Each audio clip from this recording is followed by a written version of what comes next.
आप बेटर है, कॉर्डलेस बंद है, बाकी लोग कॉर्डलेस बंद करिए सारे लोग।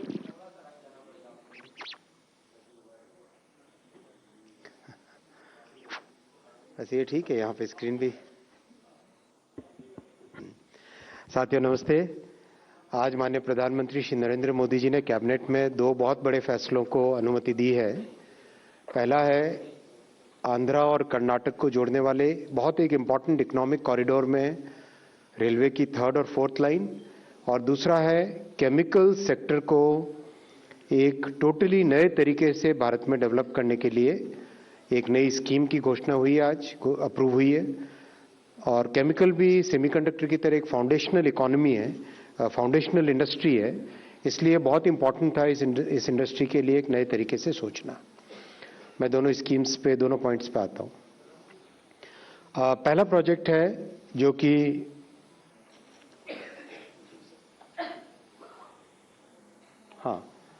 पहला प्रोजेक्ट है जो अगर आप देखें कर्नाटका और आंध्रा को जोड़ने वाली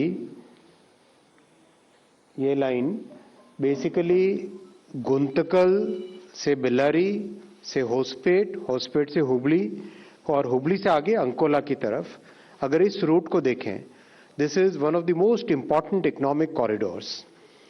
there are steel plants, there are power plants, there are cement plants. एक मेजर इकोनॉमिक एक्टिविटी इस एरिया में होती है। That's why if you recall कुछ रेलवे की 3rd और 4th लाइन, और दूसरा है केमिकल सेक्टर को एक टोटली नए तरीके से भारत में डेवलप करने के लिए एक नई स्कीम की घोषणा हुई, आज अप्रूव हुई है। और केमिकल भी सेमीकंडक्टर की तरह एक फाउंडेशनल इकोनॉमी है, फाउंडेशनल इंडस्ट्री है, इसलिए बहुत इंपॉर्टेंट था इस इंडस्ट्री के लिए एक नए तरीके से सोचना। मैं दोनों स्कीम्स पे, दोनों पॉइंट्स पे आता हूं। पहला प्रोजेक्ट है जो कि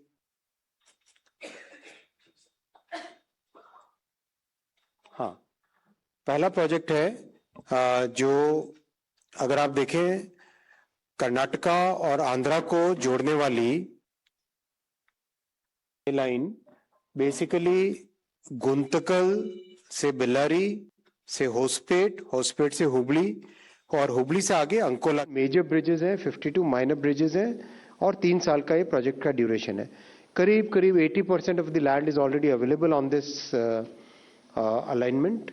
बाकी 20% लैंड अक्वायर करनी पड़ेगी, तो प्रोजेक्ट काफी तेजी से हो जाएगा। लॉन्ग लीड आइटम केवल वेदवती रिवर पे ब्रिज है, मेगा ब्रिज है, बाकी सारे के सारे आइटम्स इसमें बहुत स्पीड से हो जाएंगे।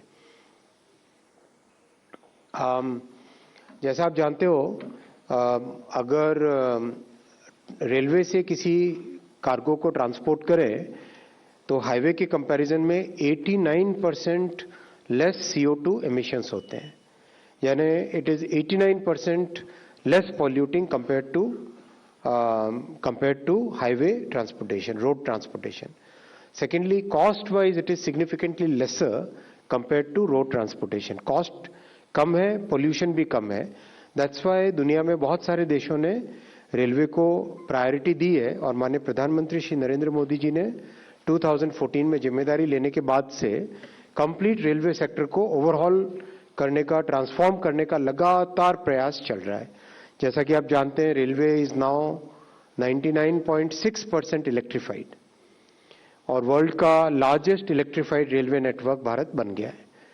और परसेंटेज टर्म्स में देखो तो स्विट्जरलैंड के बाद में सेकंड नंबर पे है। स्विट्जरलैंड इज 100% और इंडिया इज 99.6%। हालांकि स्विट्जरलैंड का railway network is just about 5000 kilometres, 5000 kilometre उनका रेलवे नेटवर्क है, और भारत का 1,35,000 किलोमीटर का ट्रैक किलोमीटर्स का रेलवे नेटवर्क है। तो कंपैरिजन अगर करो, और उसके बाद में चाइना आता है नंबर 3 पे। चाइना इज अबाउट 80 के आसपास परसेंट है, और उसके बाद में फिर कई कंट्रीज आती हैं। तो overall our countries performance on green transportation has been very good. और अभी तो recently hydrogen train has done very well, as all of you aware. पिछले 17 जुलाई को माननीय प्रधानमंत्री जी ने हाइड्रोजन ट्रेन जींद से इनॉग्रेट की थी। कल या रादर आज सुबह तक इसके 1000 किलोमीटर्स फ्लॉलेस कंप्लीट हो गए। 1000 kilometers of hydrogen train running without any issues. शुरू का पीरियड बहुत इंपॉर्टेंट होता है ट्रेन के कॉमर्शियल रन में, तो we are very vigilant over each and every parameter. We are measuring about some 130 odd parameters continuously हम मेजर कर रहे हैं उसमें. कैसा उसका बिहेवियर है, किस तरह के उसके पैरामीटर्स के वैल्यूज आ रहे हैं, वो सब चीजें मेजर कर रहे हैं. तो इस प्रोजेक्ट से 16 मिलियन टन जो एक्स्ट्रा कार्गो आएगा, that is equivalent to planting 27 lakh trees. यानी 27 लाख ट्रीज अगर हम लगाते, उससे जितना कार्बन डाइऑक्साइड सिक्वेस्टर होता, कम होता, एटमॉस्फेयर से एब्जॉर्ब होता, उतना इस रेलवे लाइन के बनाने से कार्बन डाइऑक्साइड ट्रांसपोर्टेशन सेक्टर से कम होगा. So that's why it is equivalent to planting 27 lakh trees. 31 lakh human days का एम्प्लॉयमेंट इससे जनरेट होगा और 149 करोड़ लॉजिस्टिक्स कॉस्ट देश की बचेगी. सेकेंड मैं पॉइंट आता हूं भव्य रसायन स्कीम. हम सब जानते हैं कि इकोनॉमी में there are certain industries which are foundational industries. जैसे steel industry is a foundational industry, chemical industry is a foundational industry, semiconductor industry is a foundational industry. Foundational industry का importance इसलिए होता है that foundational industry supplies material to many other industries. अगर आपके पास देश में एक foundation industry strong है, तो उस foundation industry पे you can build many other industries. Chemical is one of those industries जिसमें if you have that industry in your country, then you can have multiple other industries which are based upon chemical industry. So that's why माननीय प्रधानमंत्री जी ने इस industry पे बहुत ध्यान देके भव्य रसायन स्कीम बनाई है. भव्य रसायन स्कीम का बेसिक थीम है plug and play chemical parks. Plug and play chemical parks time tested strategy है, दुनिया के कई देशों ने की है ये. और इस स्ट्रैटेजी में केमिकल में कॉम्प्लेक्सिटी आती है एनवायरमेंटल इश्यूज के कारण. एनवायरमेंटल कंसर्न्स बहुत इंपॉर्टेंट है केमिकल इंडस्ट्री में, सेफ्टी कंसर्न्स बहुत इंपॉर्टेंट है केमिकल इंडस्ट्री में. इन दोनों का ध्यान रखने के लिए जो केमिकल इंडस्ट्री के लिए जो स्पेशल रिक्वायरमेंट्स है, for example common effluent treatment plants, for example special effluent treatment plants, for example how the gaseous emissions will be treated, right. इन सब का ध्यान रखना बहुत जरूरी होता है. Not just the liquid emissions, but also the other gaseous emissions which are emitted in the chemical industry.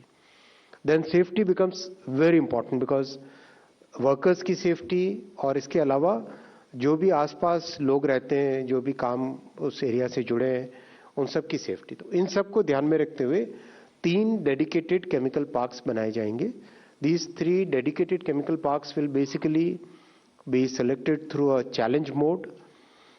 जो स्टेट गवर्नमेंट जिस तरह से परफॉर्म करेगी और जिस तरह से अपना इनिशिएटिव लेगी, उसके बेसिस पे ये केमिकल पार्क्स डिसाइड होंगे. And once these chemical parks are decided, 1000 crore rupees तक का हर एक केमिकल पार्क को सपोर्ट दिया जाएगा. And support will basically be in the form of common infrastructure, which I said, like common effluent treatment plant, special effluent treatment plants, then a very different quality of safety related infra, let's say healthcare में, let's say fire safety से related, इन सब का burn safety से related, इन सब चीज़ों के लिए बहुत स्पेशल इसमें ध्यान दिया जाएगा. ये बहुत इंपॉर्टेंट है देश के लिए. माननीय प्रधानमंत्री जी का जो आत्मनिर्भर भारत बनाने का संकल्प है और जो भारत का बहुत बड़ा विकसित भारत बनाने का जो बहुत बड़ा that big goal that we have taken for a country, उसमें आप देख रहे हो step by step, whether it is semiconductors, whether it is chemicals, whether it is biopharmaceuticals, whether it is digital agriculture mission, इन सब चीज़ों का step by step एक एक करके वो सारी चीज़ें तैयार हो रही है जो कि बेसिकली विकसित भारत बनाने के लिए देश को तैयार करती है. 5 years रहेंगे. टोटल फाइनेंशियल आउटले 3000 करोड़ का है. 3 डेडिकेटेड केमिकल पार्क्स बनेंगे. चैलेंज बेस्ड कॉम्पिटिटिव सिलेक्शन होगा. Minimum common effluent treatment plant और कॉमन फैसिलिटीज बनानी है, तो कॉमन फैसिलिटीज एक अच्छे सिग्निफिकेंट एरिया में बनना इजी रहता है। 8 स्क्वायर किलोमीटर्स का मिनिमम एरिया इसमें डिफाइन किया गया है। बहुत बेनिफिट्स होंगे और शेयर्ड इंफ्रास्ट्रक्चर होने से ऑपरेशनल कॉस्ट के बेसिस पे कॉम्पिटिटिवनेस जो आती है, that's about 20 to 30%। This extremely significant, क्योंकि हम जब भी किसी भी इंडस्ट्री की बात करते हैं, people talk of disability, cost disability, and that cost disability gets addressed by shared infrastructure, which reduces the cost by 20 to 30%। Value chain में इंटीग्रेशन होना, इंक्लूडिंग पोर्ट से कनेक्टिविटी होना, रेलवे से कनेक्टिविटी प्रॉपर, इसके लिए स्पेशल वैगन्स बनाए जाएंगे, tank wagons बनाए जाएंगे। By road transportation also will be done in a very specialised manner, और ट्रेनिंग के लिए बहुत सारे इसमें प्रोविजंस रखे गए। Waste treatment is the most important part of this, and safety is most important part of this entire program। तो साथियों, माननीय प्रधानमंत्री श्री नरेंद्र मोदी जी की ऐतिहासिक थर्ड टर्म में एनडीए 3.0 में अब तक देश के विकास के लिए, देश को एक डेवलप्ड नेशन बनाने के लिए जो फाउंडेशनल डिसीजंस हैं वो लिए गए, उन सब में summary is in front of you. 58 railway projects, more than 2,60,000 crore rupees, 37 highway projects जो कि 3,69,000 crore rupees के हैं, 12 metro projects करीब 1.5 lakh crore rupees के, then 5 new airports, Udan 37,000 crore rupees, major port, ship repair, shipping is another foundational industry, shipping industry के लिए, then ropeways के लिए, then hydro projects, which is clean energy, 71,000 crore rupees, industrial parks 65,000 crore rupees, PM Awas Yojana, गरीब से गरीब व्यक्ति को घर मिले उसके लिए PM आवास योजना 5,36,000 crore, जल जीवन मिशन का allocation is about 8.7 lakh crore, coal gasification, another very important program in for the energy security, 37,000 crore। then electronic component, another very important foundational industry। और आज जैसा आप लोगों ने न्यूज़ में भी पढ़ा होगा, we have started exporting to China, we have started exporting components to China, which is very important because देश में वो capability आना that we can now start exporting to countries from where traditionally we have been importing, so that's a very major change which is happening now। Semiconductor का first program was very successful and the second program has also been approved। Then mobile phone manufacturing scheme,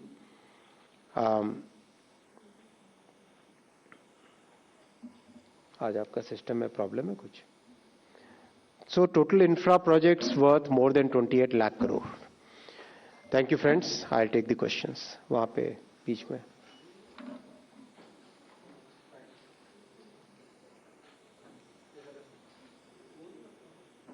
चलिए। Thank you, sir. So, as per protocol, we'll start from the front row, left side. Sir, Brahma Prakash Dubey, ji news से। मेरा सवाल है कि जो ये दो आपने अभी फैसले बताए, इसके अलावा क्या जिसका सबको इंतजार था कि क्या छात्र का जो आंदोलन चल रहा है, क्या नीट को लेकर जो कैबिनेट में आने वाला था, क्या वो पास हुआ है बिल, जो प्रधानमंत्री भी बोल चुके अगले सप्ताह लाएंगे? नेक्स्ट। सर, मैं निशांत हूँ ANI से। मेरा भी सवाल पेपर लीक से जुड़ा हुआ है और पेपर लीक में कोई पेपर लीक नहीं हो रहा आज। नेक्स्ट। सर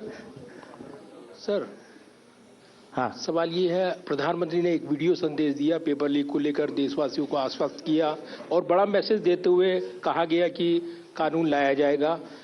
तो एक कैबिनेट में उन्होंने कहा था, प्रधानमंत्री कितने अटेम्प्ट होते हैं? प्रधानमंत्री जी ने कहा था कि कैबिनेट में बिल लाया जाएगा। चलो आगे।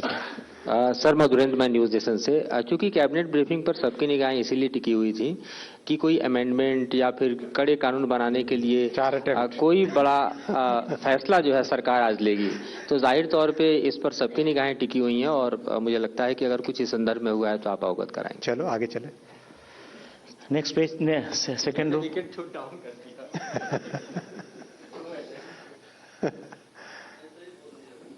सर मैं तरुण हूँ जी बिजनेस से। सर जो आपने केमिकल के लिए आज कैबिनेट ने जो डिसीजन लिया है, क्या सर ये जो 3,000 करोड़ जो लगाए जाएंगे ये उन जगहों को सिलेक्ट किया जाएगा जहां पे अभी केमिकल का काम नहीं है, जैसे या जहां पे ऑलरेडी जैसे भरूच जैसी गुजरात में जगह हैं वहां पे ही इसको स्ट्रेंथन किया जाएगा?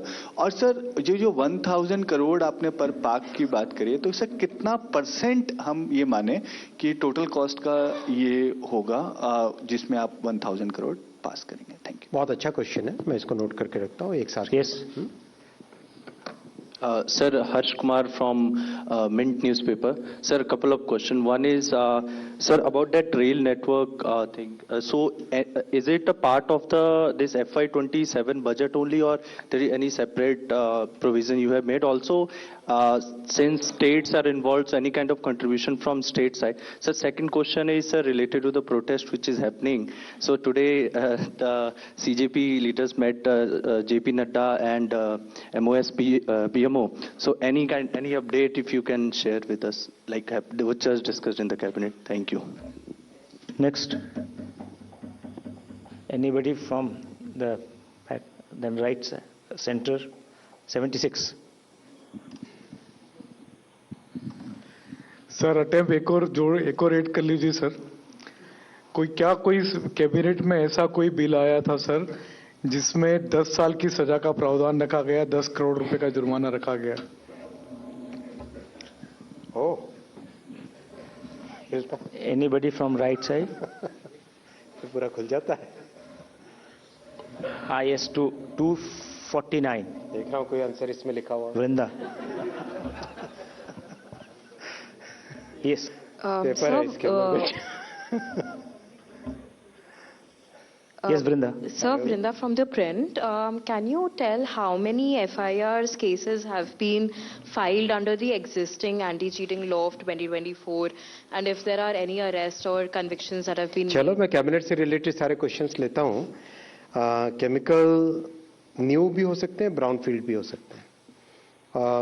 Totally dependent upon the state governments. State governments के साथ कॉम्पिटिटिव चैलेंज मोड में इसको सिलेक्शन किया जाएगा। और आपने ये सही कहा कि it has to be located at in a very concentrated manner. That's the nature of this industry. इसीलिए इसमें बहुत ध्यान दिया गया है कि केमिकल पार्क्स प्रॉपर बने। Investment will be significantly higher than this. ये बेसिक इंफ्रा के लिए एक प्लांट में investment can be of the order of 50,000 crore, 20,000 crore, उस तरह का इन्वेस्टमेंट आराम से हो सकता है। And area of about 8-10 square kilometres is very significant. तो उसमें तो इन्वेस्टमेंट बहुत आएगा, लाखों करोड़ों में आएगा। This 1,000 crore forms the basic infra जो इसमें चाहिए, but this will become the multiplier for getting all that investment. Railway का जो क्वेश्चन था, रेलवे में एक बहुत क्लियर थॉट प्रोसेस बना है, जिस थॉट प्रोसेस में पूरे देश में जितने मेजर प्रोड्यूसिंग प्लेसेस हैं और जितने मेजर कंज्यूमिंग पॉइंट्स हैं, जितने मेजर डिमांड ओरिजिन्स हैं और जितने मेजर डिमांड डेस्टिनेशंस हैं, राइट। फॉर एग्जांपल पैसेंजर के पॉइंट ऑफ व्यू से देखें तो let's say Pune is a very important demand destination, Bengaluru is a very important demand destination, right. And there are many demand origin points. वैसे ही cargo के point of view से देखें तो for example Orissa is a very important, Orissa के कई जगह they are very important demand ओरिजिनेशंस, जहाँ से प्रोड्यूसर प्लेसेस हैं, फॉर एग्जांपल माइंस है, फॉर एग्जांपल कोल है, और बहुत सारे एरियाज है जहाँ पे फिर कंजम्पशन उसका होता है, right.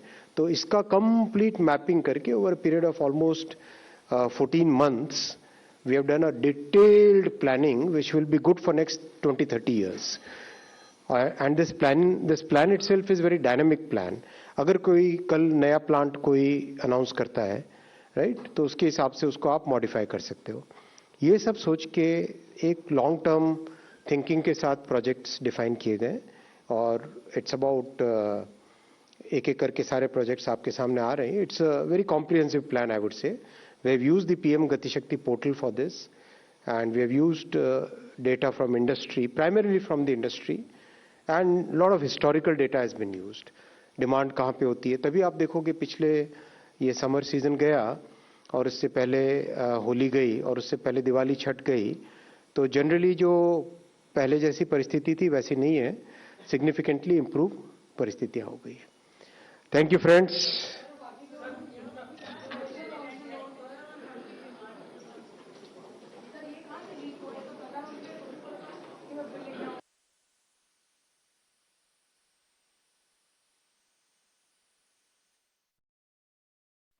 All right, so that was the cabinet briefing. We just heard Union Minister Ashwini Vaishnaw, who spoke about the decisions that have been taken in this very, very important cabinet meeting. But what is also important to understand is that he did not say anything about the bill that is going to add more teeth to, the anti-cheating laws. So what happened to that? We'll get you more details on that one after a very, very short break. Stay with us on Times Now.